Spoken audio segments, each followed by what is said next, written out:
teaching. Like, for example, the survey that you do for school-wide empowerment, that's just to show you the relationship between those those two things. Schools that empower their teachers have more good teachers.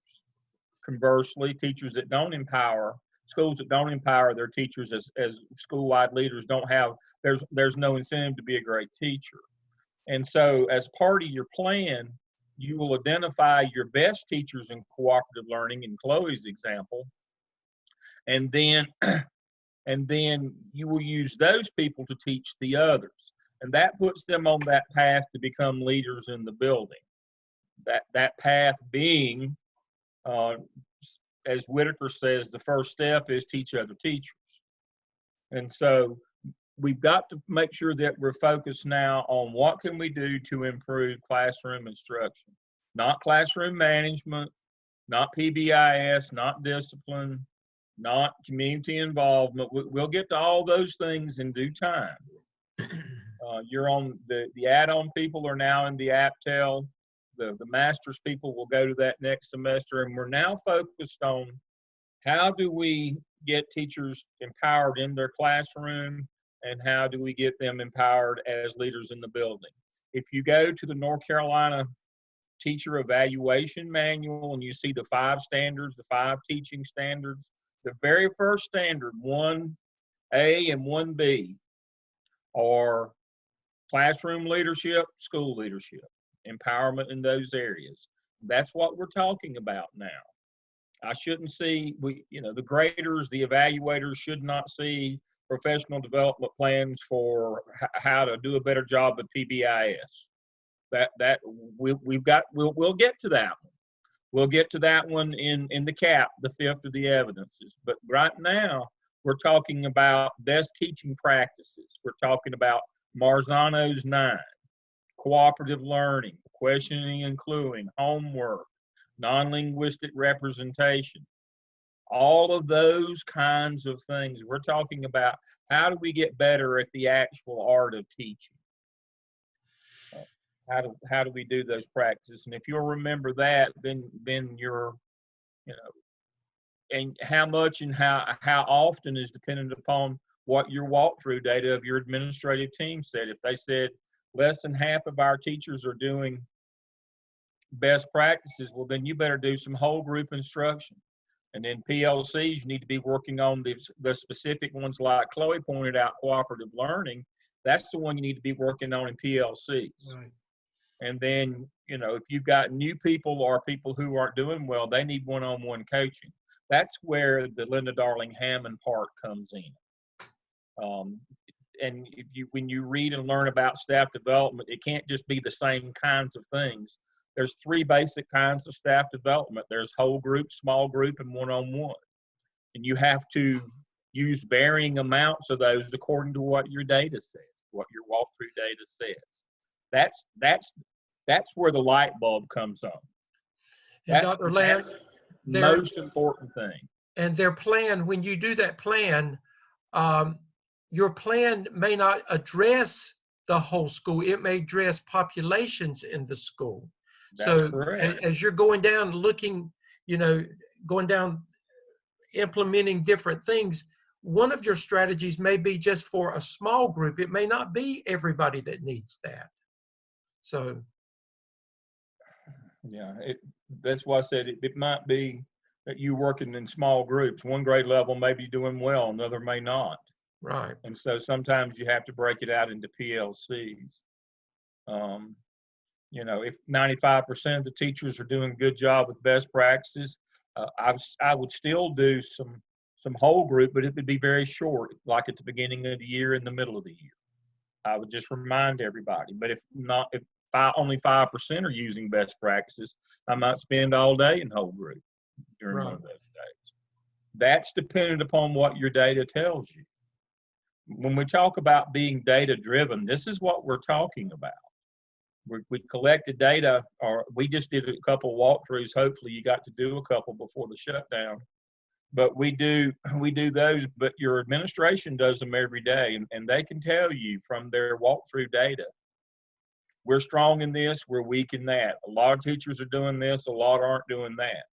That's the kind of thing that when you talk to them about the data, you don't have to have specific numbers. We're not going to run a linear regression here. Somebody mentioned 602 a minute ago. I can teach you how to do that, but I don't think you want to. But what we're interested in is what does the data tell us that we need to be working on? All right, let me share my screen and we'll get started. Welcome everybody. I don't want to keep you too long.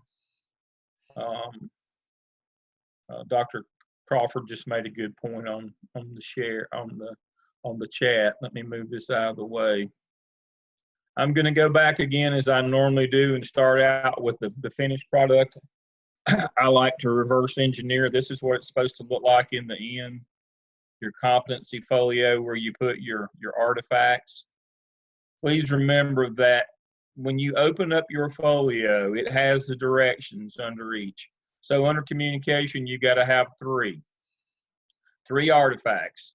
The app cell, one that comes from the app cell that all of you did this semester because this is a 601 group. SOP, which you will do in your last semester, and one open-ended. So this semester, my suspicion is you should do one from the app cell. Now, in your shells, you have the documents that tells you what artifacts you generated from having done the app cell. Let me do that, and I'm doing this specifically for those of you who always ask me, where is that? How'd you get there? Well, what are you doing? All right, so when we go to Blackboard, I'm going to pull up one of Dr. Stedman's courses. There it is. And he has in here Mel's Handbook and Competency Folio Resources. And right here, Competency Folio Evidence Proofs from the six, that should be artifacts from the 6 evidences, but that's neither here nor there. Let me open that up.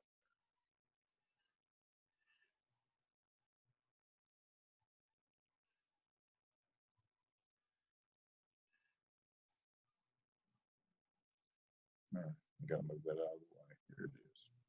So from the app cell, which you all did this semester, here are the artifacts that you would have generated from that. Here are the artifacts from the app cell, from that evidence. The PLC permission, you can screen grab it.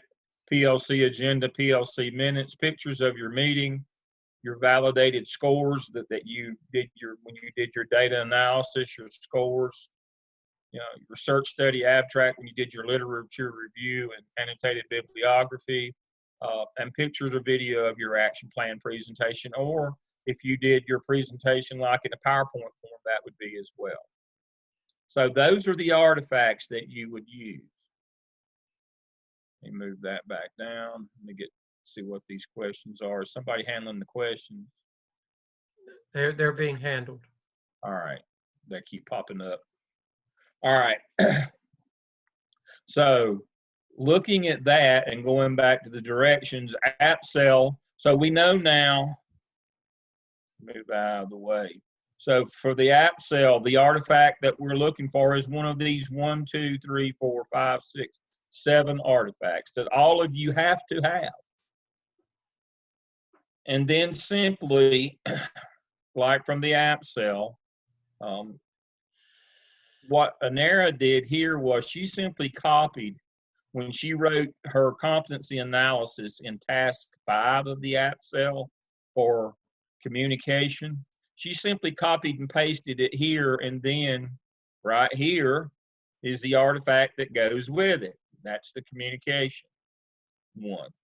I believe it's the email permission. What is it? Yeah, email permission from her principal. It's just that simple. Or you can write a 1 sentence. This is the email that I sent my principal, and the email he sent me or she sent me back to gain permission to form a PLC. It's just that simple.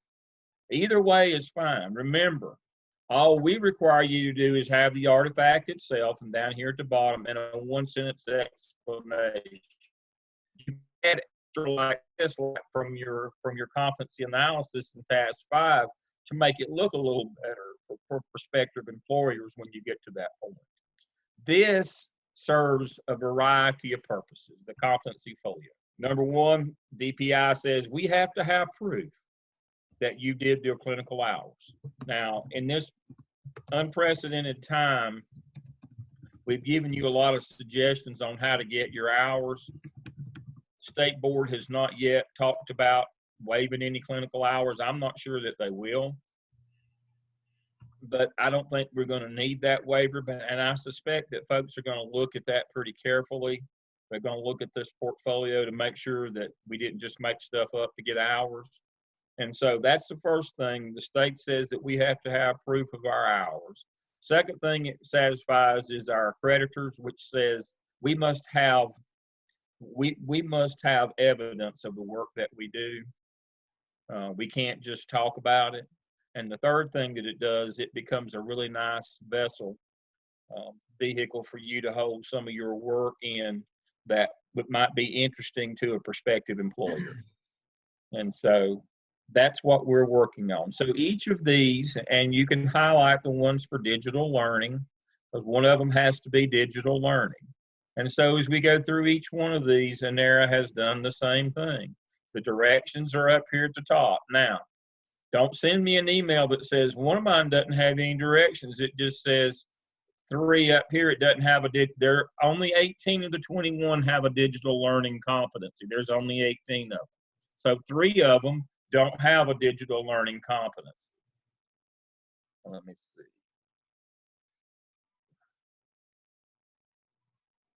There it is. See, there is no digital competency for emotional intelligence. That's kind of a duh. I hope you can kind of figure that out. There isn't one for emotional intelligence. And so that's not an oversight. There are only 18. 18 of these 21 from communication down to 18 of these have a digital learning competency associated with them. Now, the digital learning competencies, there's nothing for you to do there. It's just, it explains to you what they are and gives you all 18 of them. So there's nothing that you have to put in here. And of course, you know, you put your semester logs in and request comments on those. But this is what it should look like in the end. Again, what Anera did was she just simply copied and pasted her competency analysis from AppSell Task 5 and then uploaded an artifact to go along with it. It's not any harder than that. And so, Dr. Lamb, when you get to a point where you show them again how to request comments once they've set it up, that's been a problem with a few of them. All right, that's where I'm ready to go now. So now, when you go into TaskStream, I'm going to walk you into it as well. Sign in. And you come up to your main menu here in TaskStream. Do not go into your DRF. Do not come down here and go into the one that says either School Admin Add-on Spring or Spring 2020. Do not go in there. Do not. Come back to the top. And from your dashboard, go to Folios and Web Pages. Now, you should have already created one. There should be a video in Blackboard about how, on your Blackboard channel, about how to create your competency folio. You should have already created. If you have not, that's the first thing that you can do up here at the top. You can create a new one. And so I'm going to do Spring 2020 again. I probably already got one named that. I'm going to put last time. Create a new one. All right. Custom templates designed by your learning community. Drop down menu. Competencies for 21st century leaders. Continue. And then pick your background. I'm going to do a dinosaur today. I'm going to apply this. And then I can preview it, and it's going to look like this. And then I go out and I come back in, and somewhere down near the bottom, I'm guessing, I've made so many. All right, and there it'll be, you'll just have one. And this is what it looks like on the inside. And so when you click on communication, it has the directions, and you can click on text and image, and it will let you type in or copy and paste in, and then you hit attachments, and you will upload your particular. So let's show you how that works. Text and image.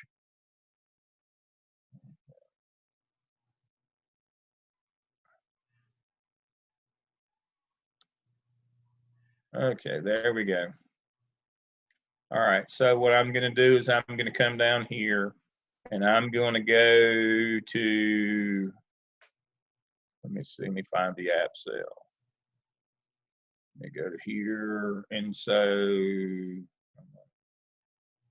sort these.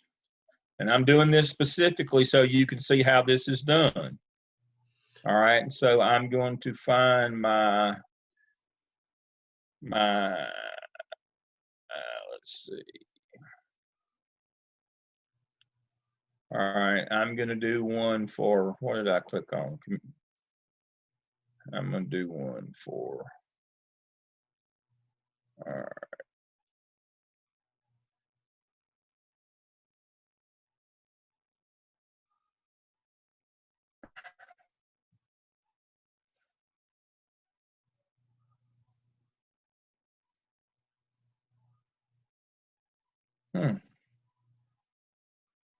Not one there that I was looking for.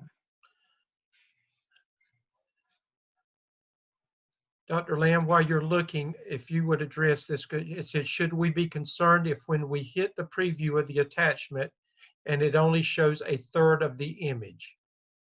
No, once you do that, you got to go out and come back in like I did. Okay. There it is.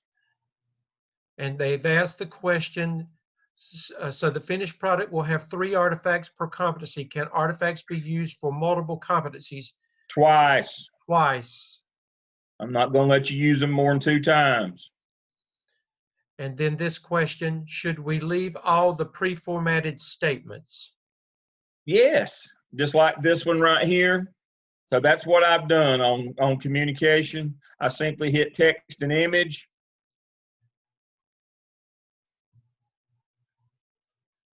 I put my communication one in, and this one is going to be digital.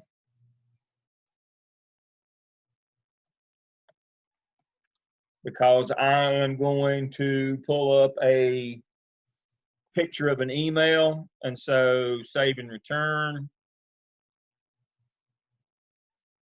All right, and so there's my narrative.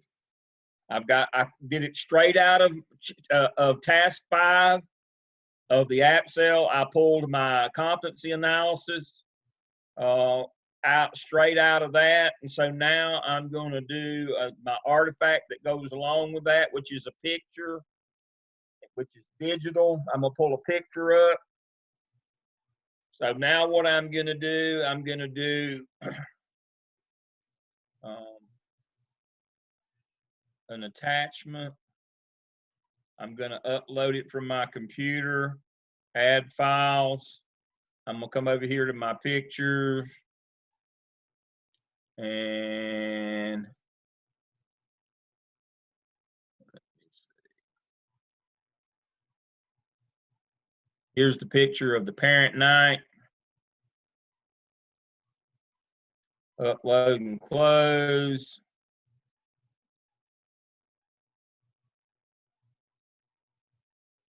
Okay, save and return. And so So there's my text digital, and there's that one. I could have changed the name of that to Aptel Artifact.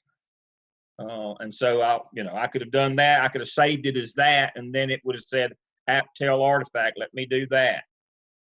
Let me go back and let me pull up my pictures again. I'm going to do this one.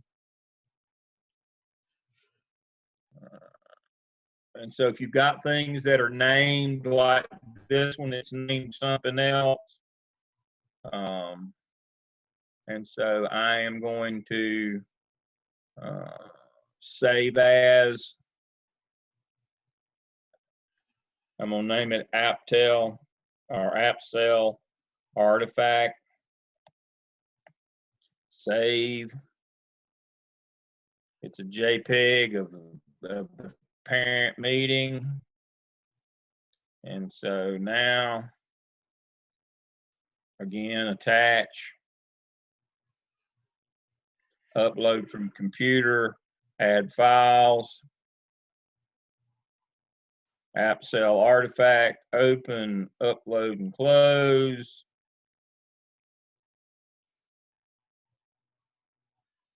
And I can take and delete the original one that I don't like the name of. And look at that. And so now I do a save and return. And I have now, under communication, just that easily, I have my narrative of what you're going to see. It's a digital one, and there is the picture. That one is complete. And remember again that with your folio, you've got to have an artifact with all 21 of the competencies. Yeah. So you folks who are in Dr. Church's section, you'll have to do 12 this semester. The ones, the 12 that went along with your AppCell.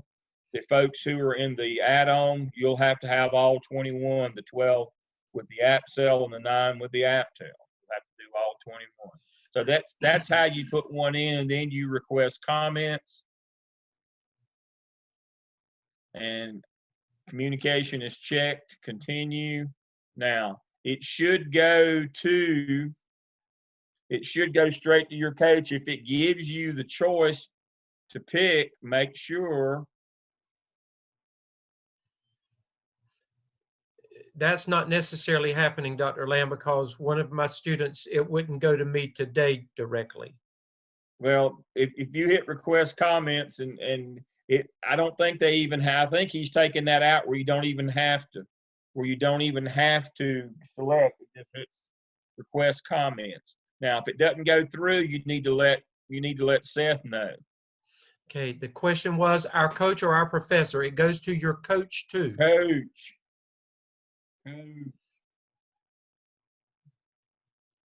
That's what we're paying them for. And so there we go. And so now, and then we'll go back to edit content again. So when you come up, you should be on your edit content screen. When you submit comments, it will default over to that screen, and then you got to come back to your edit content screen to upload work, just like you saw me do. So remember, we work off the edit content page.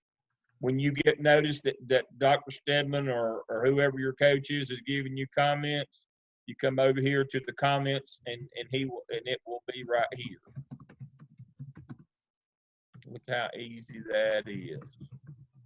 So make sure that you request comments. Now, if you're going to put 10 in at one time, you can wait till you put the 10th one in, and you can request comments one time on all 10 rather than 10 times and blowing up his email. All right. So it's just that simple. And you go to the next one, change management. And go back to your document, find change management. There it is.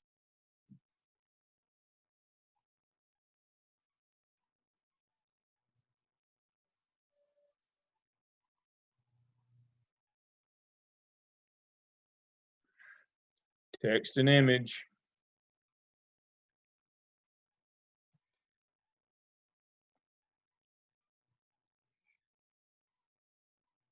Save and return. And there it is. And then go to attachments and put whatever your artifact is. Let's see.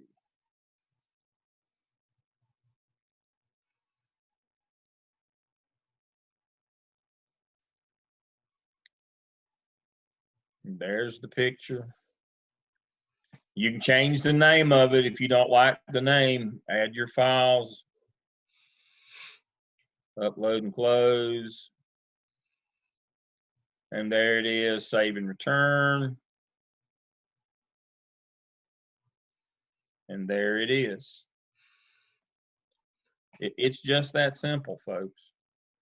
Dr. Lamb, let me remind them again too, that if you are in Dr. Revis's class, you submit to me. If you are in my class, you submit to Dr. Revis. If you're in Dr. Hamilton's class, you submit to Dr. Crawford. If you're in Dr. Crawford's class, you submit to Dr. Hamilton. And then Dr. Lamb, if you could address the ones in the master's class. If you're in Dr. Church's class, you submit to Dr. Bullis. That's your coach for that group. Okay. We did it in 30 minutes or less. Right. So Daryl wants to know, to be clear, the narrative is optional. You got to write something. You got to tell us what it is. So if you've got artifacts you want to submit that you didn't write about in your competency analysis, write us one sentence and tell us what it is. Now, when you submit these and there's nothing but just the actual artifact there and there's no description, there's no nothing, we're going to tell you, you got to tell us what this is. You know. And if you submit something and you don't hear back or you don't see something, then you need to communicate with us if we're your coach and let us know, because if there is a problem or whatever, we can have that problem fixed, but we don't know if you don't tell us. So if you submit something and you don't get a good turnaround, I would say within 24 hours, let us know that that you submitted something and you have not gotten any feedback, and we'll check into it. Yeah. Anybody else have any questions on anything else tonight? We don't want to keep you too long, but we just want to make sure that we stay on pace. We normally meet about this time of year to remind everybody the folks who are in the master's program should be finishing up the app sale right about now, usually about the 12th week. Dr. Lamb, I'm sorry, I have a question. Yes. Okay, when I'm in the master's program and I've finished everything and I'm just going back checking my folio. Mm-hmm. So whenever I edit my artifacts, when I would hit that text and add box, I had actually almost add another link. It's all there, but everything has just been in that one box? You can actually add another link if you want to. It makes it, it's according to, there is no wrong way, Tisha. You can do it either way. Okay. I just do it the quick and easy way. You notice I just do things the fastest way. But that's how I wasn't sure when I was putting it in. It was taking me back to that box. And I'm like, am I doing something wrong? No, you can do it that way. Okay. And when you do it that way, it changes your menu where we can click on where somebody who goes and looks at it, actually makes it easier for them to go in and look at your things. Okay. Because it changes, it gives you buttons to look at specific things. Okay. But, if you want to do it that way, that's great. That's just an extra step, but it looks nice when you do it that way. Okay. All right. Thank you. You're welcome. If we go back, I have to remember. Let me do a share right quick. I don't know that I want to show that. I've got one. Chris Burian from Asheboro. Dr. Stedman remembers Chris. I do. He did his that way, and man, it was just absolutely great. But it was very intricate. And so the simplest way will be fine. But so we're at a place now where all the regular masters folks, you should be ready to start putting yours in now. Your app, as Tisha said, the APTEL was due this week, 12th week. Y'all are where you should be ready to do this. The add-on licensure people, you finished yours 3 or 4 weeks ago. And you're getting to the point where you can put some of those in. It won't be long. You'll have your APTEL done as well. You may be at that point, but you've got about 4 weeks left. So you need to be concentrating on getting that folio in order, because that's a very important piece. And so we also wanted to say thank you for staying with us. I know that your life has changed as all of ours. I'm in quarantine, have been for a number of weeks. I'm going to have to go home before long so my wife can boss me in person rather than on the phone. She wants me to teach her how to use Zoom, but I'm afraid I'm not going to do that. And so I know it's changed everybody, but thankfully our vehicle was already formed before this happened. We didn't have to build it as we were flying. And so things have gone pretty well, but I pray for all of you and your families, and that you'll all stay safe and healthy. And if you need things, let us know. We're always hanging around somewhere. And so my time is up tonight. I'll turn it back over to Dr. Steadman for any of the other. Thank you, Dr. Steadman, Dr. Revis, Dr. Crawford, Dr. Hamilton. Did we have any other staff with us tonight? But thank all of you for joining. These folks are here for you. We appreciate having you. Thank you. Okay. No, sir. And you'll get this later on tonight, and it'll be your professors will place it under week 12. It will be an artifact. In addition, they'll email it to you, but it'll always be in week 12, so you can refer back to it, as a resource when you need to go back and revisit it when you're trying to figure out what to do. Anyway, good night, and we'll see you. All right. We'll see you next Thank week. you. And Stay safe. remember the add-on that we are not coming on as a class next week, but I think all of the add-on professors are going to come online at 7 o'clock, and we're going to have it as a coaching time. You can just come in and question and answer time. You can ask your questions, and then you can Zoom right out, and we're going to be there for an hour if you have questions next Tuesday, okay? All right. Okay, good night, everybody. Good night. Bye.